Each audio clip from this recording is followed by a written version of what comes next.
It's the business of insurance in Maryland. So we're the insurance regulator. What does that mean? That means that we license the insurers and we license the insurance producers. The insurance companies that do business in Maryland, and that's going to include the health insurers, they get their license to do business from our agency, as well as those agents and brokers that sell you insurance products. We examine their business practices to ensure compliance. What that means is we make sure that they follow the laws. The policies that they issue have to follow Maryland's laws. The policies that they issue have to follow any applicable federal laws. And then we make sure that they're following those policies. So the policies themselves, they're going to follow the laws. We make sure of that first. And then if they're not following the policy, you as the consumer, or sometimes your doctors, providers, etc., give us that information and we follow up on your complaints. We monitor the solvency of insurers. What that means is we make sure that they have the money to pay your claims in the future. We make sure that the investments that they're making are proper investments, not overly risky investments, that they're collecting enough money and that they have enough money saved to pay your claims in the future. I know that some consumers do want to sort of do their own financial analysis or gather information to determine whether or not they think that an insurer is financially solvent. I will say, unless you're an accountant, a person in finance, and probably both, it's a really hard thing to do on your own. But know that there is a state agency that is tasked with that particular task for you. We review the insurance rates, and that includes health insurance rates, to make sure that they're not inadequate. They have to collect enough money to pay claims, but that they're also not excessive and that they are not unfairly discriminatory. We investigate consumer and provider complaints and allegations of fraud. So what that means is your complaints. You can file a complaint with us against your health insurer. You can file a complaint with us against your agent or your broker. And I also want to say this is a presentation about health insurance, but the Maryland Insurance Administration, that's insurance products. That's your auto insurance, your homeowners, your renter, life insurance, etc. So if you have a problem with an insurance entity, and it doesn't have to be health insurance, you can file a complaint with us and we will investigate it, and including allegations of insurance fraud. All right, so let's get started talking about health insurance. What is it? Health insurance is a contract between an individual or group and the health insurer, so the health insurance company.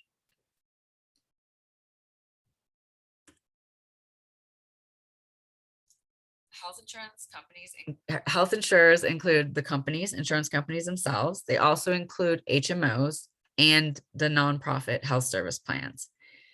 These insurers agree to pay part or all of the healthcare expenses for the individual when healthcare has been provided and is covered under the contract.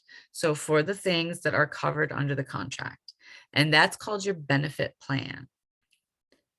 So that's true, even if the cost of healthcare is more than the individual's health insurance premium payments, right? So you might, cost the insurance company a lot more than you're paying in premiums, or less, just depending on your individual situation for that calendar year. And it changes from year to year, but that's how insurance works, right? It's a pool of money. Maybe you paid $1,000 in premiums this year, but maybe you received $500 in services. Maybe you paid $1,000 in premiums this year and you received $100,000 in services.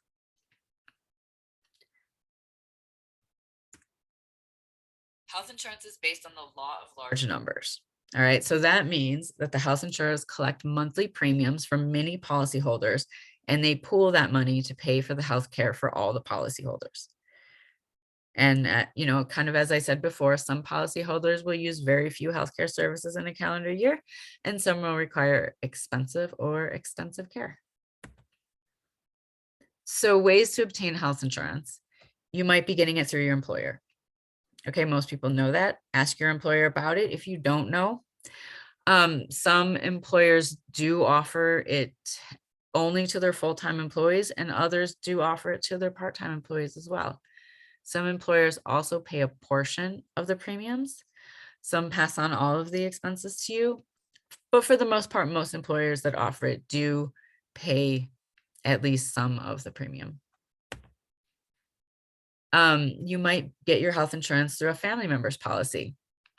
If you're married and your spouse has health insurance, you might be eligible for coverage under their policy. If you're under the age of 26, you may be eligible under a parent's policy. If your family member's health insurance is through an employer or another entity, your family member can check to determine if it offers coverage to you. The Maryland Health Connection. The Maryland Health Connection is for all Marylanders who need health insurance. It's Maryland's official health insurance marketplace where you can shop, compare, and enroll in quality health insurance. I think it's important to know 9 in 10 Marylanders who enrolled last year qualified for financial help. Hold on just one second. I need to close something out.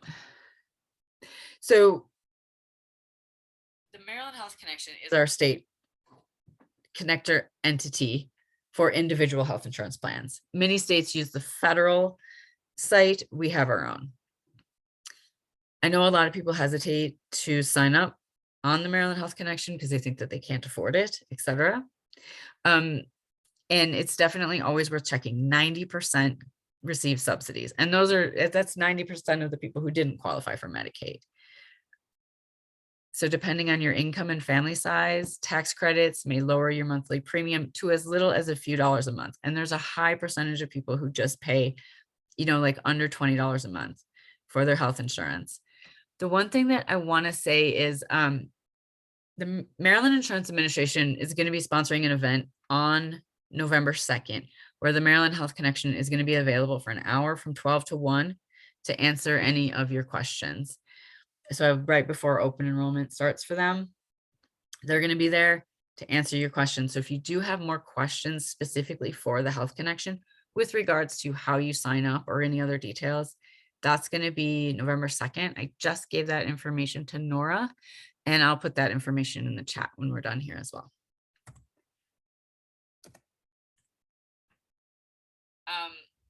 So there's an open enrollment period in the late fall for the Maryland Health Connection, but anytime you have a qualifying life event, you get an extra 60 days to enroll. A qualifying health event is like you lose, or one of your dependent loses health insurance that met the minimum standards, marriage, divorce, having a child, adopting a child, becoming a citizen, or gaining lawful status in the US. If you moved to Maryland from another state, you're going to get a 60-day open enrollment at any time during the year. And if you have a change in income or household status, that's going to affect your eligibility for financial assistance. So all of those things at any point during the year can give you an extra 60 days. And this is just some contact information for the Maryland Health Connection. And deaf and hard of hearing can use the relay service for this. All right. Those are, I think most of us know a lot of those. So there's employment, getting it through our spouse, getting it through the connection.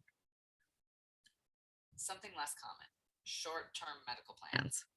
All right. These are usually plans that last about less than a year. If you need coverage for 3 months or less, you may be eligible to purchase a short-term individual health insurance policy. And in some cases, that can be longer than 3 months. The health insurer may require you to provide information about your health history and may deny issuing you a policy. All right, so let's say you have some sort of gap and you're thinking, I don't know that I want to go sign up for the connection. Is there anything else out there? Well, there is. And it's a short-term medical plan. But there's some important things that you need to know. Number one, they can underwrite you. Unlike ACA qualified plans, there can be underwriting. They can deny you. They could charge you more based on your medical history. And they don't necessarily have to offer all the benefits that an ACA qualified plan offers. They don't have to, and they may not. What I'm going to say is these kind of plans meet a small fraction of people's needs for a very short period of time. Make sure this type of policy meets your needs before you purchase. And this is another thing. I mean, family and friends too. If you have family and friends that are in a situation where they're like, well, I only need insurance for 6 months and I'm not sure about signing up on the ACA for the short period of time or with the health connection for the short period of time. I'm looking at these short-term medical plans that are off of the ACA. Just make sure that they do their research and make sure that they understand what's covered and what is not covered. All right. So I would just say they're legal plans. You certainly can purchase them. They certainly are health insurance. But be careful if you are interested in one of these short-term medical plans. Make sure this type of policy meets your needs before you purchase. Come to our website, Maryland Insurance Administration, to learn more, or just call us and we can talk to you about the plan that you're looking at. Again, with these, enrollment is permitted year-round. So it's a safety net for certain situations and for certain people in certain situations. Medicare. All right, so Medicare is out there if you're 65 or older, or if you're under 65 and you're on SSDI, or a couple other situations like end-stage renal disease and ALS. So Medicare itself, Medicare A and B will cover about 80% of your expenses. People get a supplement, the Medicare Advantage plans, or the Med Subs beyond that. And so that's way number 5 to get your health insurance in Maryland. Maryland Medical Assistance, which is Medicaid. Depending on your household income, you may be eligible for Medicaid. It is comprehensive health insurance. Technically, it's not health insurance, it's a health program. It works as health insurance. And it is great coverage for those people who qualify. There's lots of different ways to apply for Medicaid. You can go through social services, you can go through the health department, you can go through the Maryland Health Connection, and you can even go through the social work department of most hospitals. So Medicaid really does try to be everywhere and make it as easy as possible to at least enroll in the program. There's the MCHIP program, Maryland Children's Health Program. So if you're pregnant and have a newborn or a child up to age 19, you may be able to enroll in MCHIP. And again, MCHIP is also try to make it as easy as possible for people to find a place to enroll, social services, health department, and the Maryland Health Connection. And again, I do want to reiterate, if you do have questions for the Maryland Health Connection, I do recommend joining us on November 2nd at 12. COBRA. If you're enrolled in a group health plan and you lose your employment, you may be eligible for COBRA. But I think a lot of people do understand that you may be better off going with the Maryland Health Connections plan. There are definitely people, for various reasons, it makes perfect sense for them to stay on COBRA. They get to stay on the health plan that they had through work. And maybe there's a specific reason that they want to stay on that for a specific period of time. Usually you could stay on it for 18 months. But most people are going to be better off going over to the connection, and it's going to be a whole lot less expensive. COBRA is essentially, you continue the health insurance that you got through work, except that your premiums are no longer subsidized by your employer. In most cases, you're going to be paying the entirety of the premium, your old part of the premium plus the employer's part of the premium. And so that can add up. I mean, it's really common that COBRA premiums are over $1,000 a month. Again, it makes sense for some people, doesn't make sense for everybody. You do have another option with regards to the Maryland Health Connection. COBRA only applies to employers with 20 or more employees. There's additional information. If you are in a situation that you end up finding yourself on COBRA, being offered COBRA, I would say you can give us a call. You can check out dol.gov. And then we also have a lot of documents, et cetera, to help you understand COBRA on our site. So what's not health insurance? That's really important to know too, because that can be tricky. Healthcare sharing ministries are not health insurance. Entities that qualify as healthcare sharing ministries are not health insurance. They're not required to offer essential health benefits. They can, they might, they're not required to. They're it's a plan. They're groups whose members share a common set of ethical or religious beliefs, and they're agreeing to share healthcare expenses among their members. So the idea is everyone's paying a premium, pooling it together, and they're paying health expenses out of this pool of money that the group has essentially created through their premiums. I mean, they could have money added in from places other than the premiums. There could be more than just the premiums in there. It depends on how it's designed. But just remember that it's not health insurance, and you're likely not getting coverage that is nearly as good as if you purchased, say, an individual policy or, qualified for Medicaid. Members agree to make contributions to pay all or some portions of eligible health expenses. Members are not guaranteed that any part of their healthcare expenses will be paid, and members are responsible for all expenses related to their healthcare. Again, it might pay for everything and it might pay for almost nothing. It depends on the policy, but buyer beware. Before joining, read the description of the program carefully and make sure you understand the guidelines and the limitations of the program. Ask a lot of questions. What else is not health insurance? Discount medical plans and discount drug plans.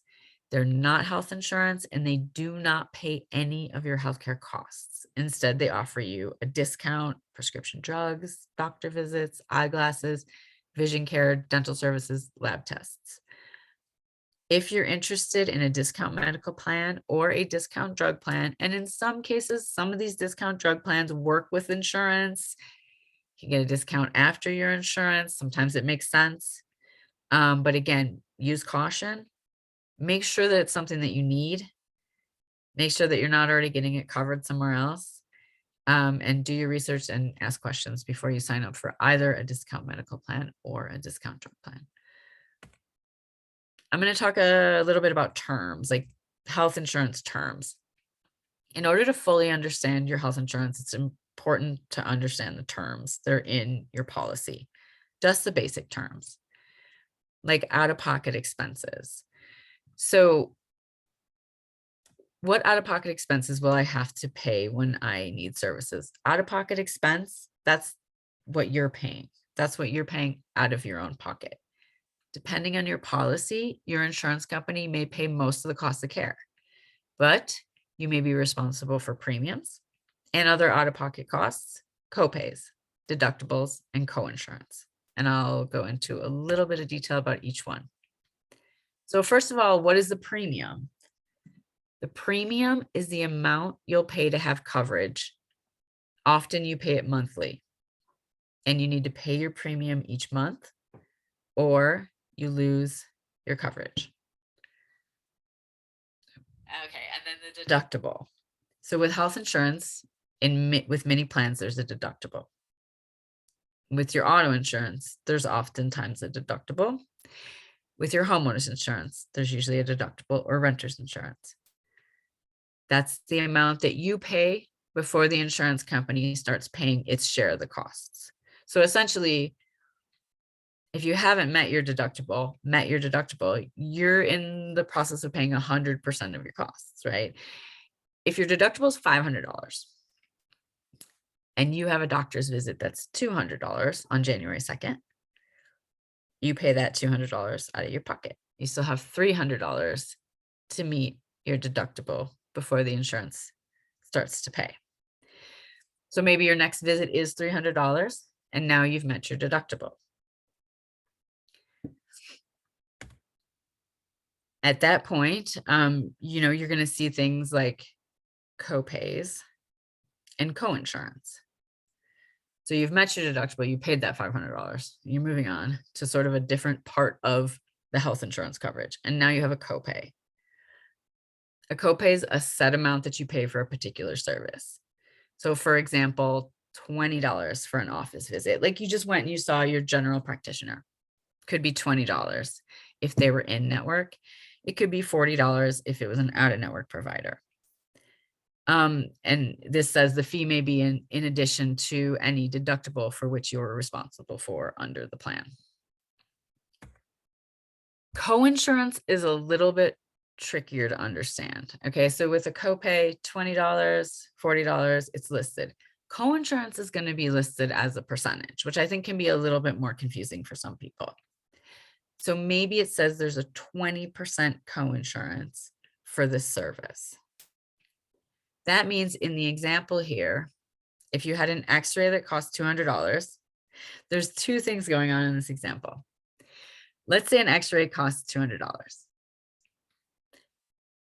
Your insurance company, you went to a provider that was in network, and your insurance company has a contract with that provider.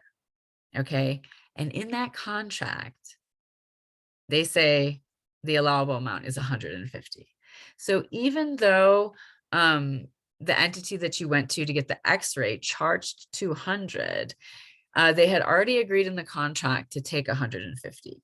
So all they're going to do, all the insurance company is going to pay them is $150, what they agreed to in the contract. And then you would be responsible for 20%, if you had a 20% coinsurance, of what they agreed to pay in the contract. So it would be 20% of $150, $30. So it wouldn't be 20% of what they billed. It would be 20% of what is called the allowable amount.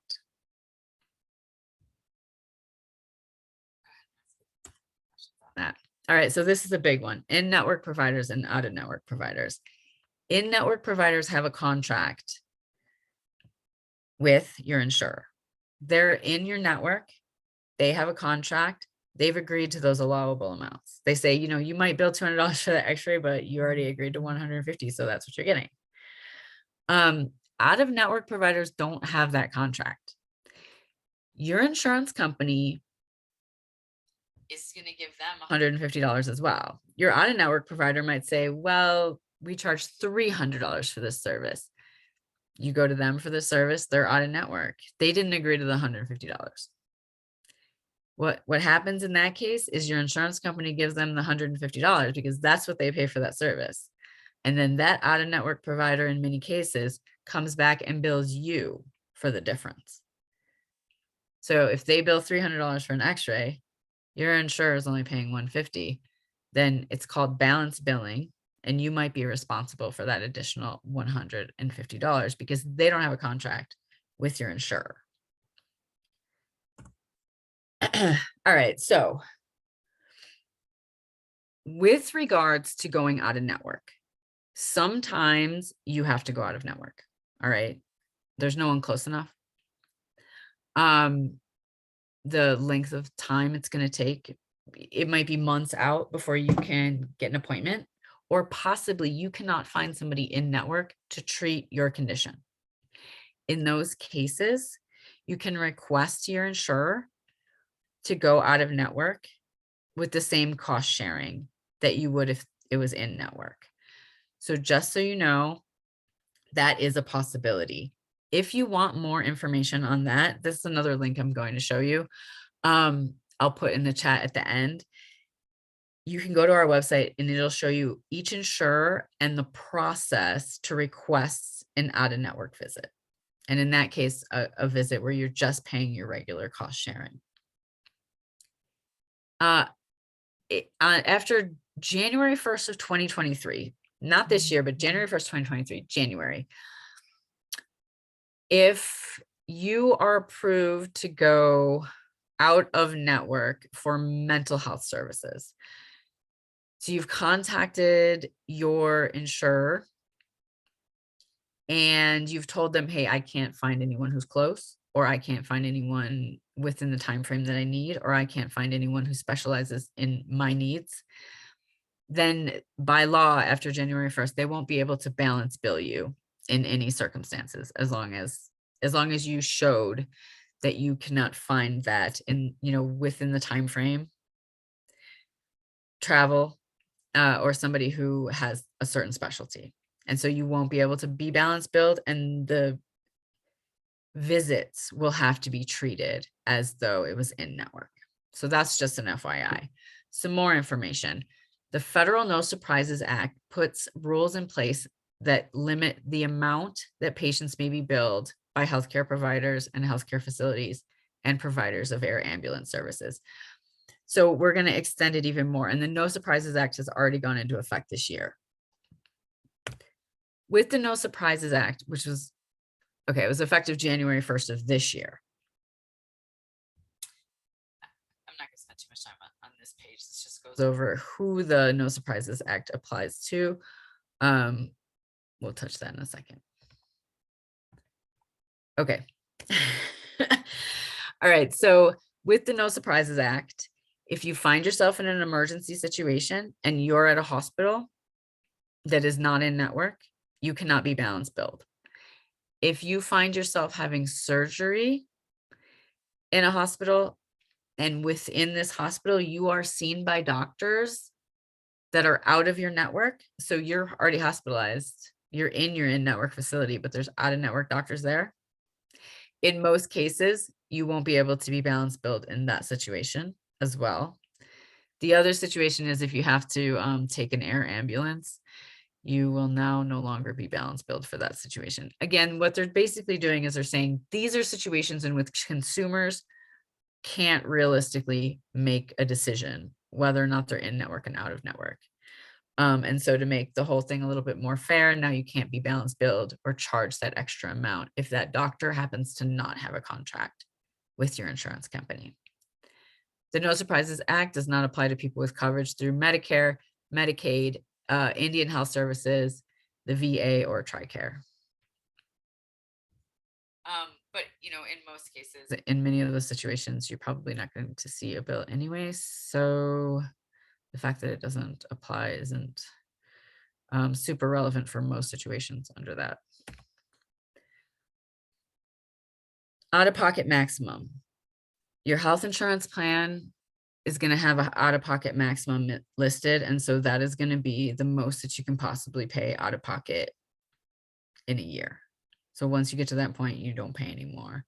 Even with the Medicare Advantage plans, they also show an out-of-pocket maximum. And by the way, if you have any questions, please put them in the chat. Preventive services, what does that mean? These are services you don't need to meet your deductible before you receive them from the in-network. So you're not going to pay for these. If it's January 2nd and you haven't paid a penny toward your deductible, you can receive your preventive services generally at no cost. You don't pay a copayment, you don't pay co-insurance, as long as you go to an in-network provider. If you go to an out-of-network provider, you might be looking at charges as well, but that's definitely something to try to avoid if you can. The preventive services include screenings and immunizations, as well as other services. You can get a complete list of those preventive services from your insurance company. And usually preventive services do not include diagnosis or follow-up visits and services for certain problems. So if you visit your healthcare provider and discuss a health problem, you still might be charged beyond a preventive service visit. So if you stick to the preventive service that you're going to the doctor for, you probably won't have a charge. But if at some point during the visit itself, other issues come up, then it could become more of like a regular appointment and you could be looking at deductible, co-insurance, copay, etc. I hope that makes sense. So if you have questions, call your health insurer. You can call us. If you owe money, ask the health insurer if this payment will be put towards your out-of-pocket maximum or deductible. It usually is. Ask for clarification if you're confused about charges. You can ask the healthcare provider to explain the service and the charges. And if you think you've been charged in error, make them go over your explanation of benefits line by line to see if a mistake has occurred. If you think there's an error, point it out and make sure that you understand it. if your health insurer denies you, all right, so if they deny you for services or supplies, you're going to receive an EOB notifying you of its decision not to pay. If it's based on lack of coverage, it's a coverage decision. So they're saying, well, this isn't covered under your plan. All right, this x-ray is just not covered under your plan. That's a coverage decision. If it's based on medical necessity, the insurance company is saying, we don't think that's medically necessary for you to do that. That's called an adverse decision. So two kinds, coverage decision and adverse decision. If you want the health insurer to reconsider, follow the directions and file an appeal or a grievance. You can, in most cases, get your doctor to help you with that. You're gonna file an appeal or a grievance, and the original decision will be reviewed by the health insurer. If it's an adverse decision, so adverse decision means the insurer is telling you it's not medically necessary. It has to be reviewed by an independent medical expert at that point. If your health insurer decides to uphold their original decision, so they say, you know what, our independent medical expert said you don't need this either. They have to put that in writing. And after you've gone through that process with the insurance company, you can come to the Maryland Insurance Administration and file a complaint with us, and we will look at it again. If the health insurer denies your claim as not medically necessary or experimental, we're going to send your case to an independent medical expert on our end. And it is important to know that there are time limits for filing a complaint with us. It depends on case by case, but check with us. So remember, if something is denied, you have a set of appeal options. You have the first option, which is internal. The second option, which is to come to us.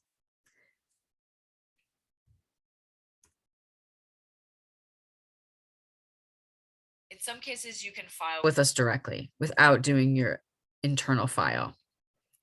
Your health insurer might let you come to us directly. Just skip the whole first process and come to us directly. If your health insurer is not responding to you, or they're not following any part of their internal appeal process, you can come to us first.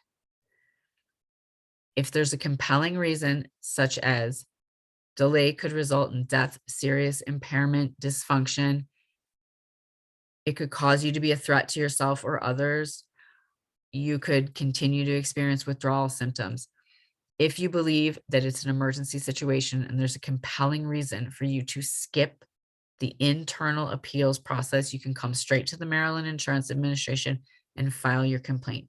In emergency situations, we have 24 hours to respond. This just kind of splits it up under appeals and grievance. I won't get into this too much. I think it's just important for you to know. Call us, go internally if you have the time and everything is, they're not pushing back and they're making the process work for you. Do an internal appeal, and then you can come to us. If that isn't working, you can come to us directly. Okay, so what the consumer needs to do to receive assistance. You can file your complaint online, you can mail it, you can fax it. That information is on our website. This is here. There's an online portal. You can have a doctor help you. Other providers can help you with the appeal process itself. If you have a disability and you need to file your complaint by phone, that is fine. You call us at 410-468-2244, and we will do that entire thing over the phone with you. The patient's signed consent is required for appeals and grievance complaint. So someone is going to have to get your signature in this process at some point for most of it. So any questions? I know that was a lot of information all at once. Does anyone have any questions about any of it? We talked about, the different ways that you can get health insurance in Maryland. Some of the more basic terms within your policy itself, the times that you can go out of network without being balance billed, as well as if you've been denied, how you can go through the appeals process. So does anyone have any questions on any of that? Go ahead and put it in the chat. And I want to say thank you so much again, Patty, for presenting for us today. I'm also going to put my email address in the chat. So if anyone has any questions for me about the rest of the sessions that we have going on this month, or if you'd like a copy of Patty's slides, please shoot me an email. Do you have a copy of the slides, Nora? I think not yet, if you wouldn't mind sending them over. I'll send them to you right away. And Perfect. Right now in the chat, I am putting the information for our event on November 2nd. So if you want an opportunity to ask questions to somebody from the Maryland Health Connection, one-on-one, we're going to be talking about how to enroll in a plan during that session. The other thing, I want to put one more link up for you. And this is the out of network. If you want to go out of network, and you have a compelling reason to do so, you can find the process for each insurer on our website. And I'm putting that in the chat. And I'm also just going to explain to you how to get there, because you might not want to save it. If you go to our website, which is insurance.maryland.gov, putting that in the chat as well. Insurance.maryland.gov. On our front page, you're going to find something that says health insurance. You're going to click on that, and the very first link is going to say how to request a referral to a specialist or non-physician specialist. And that's your information to find out how to go out of network within your own insurance company.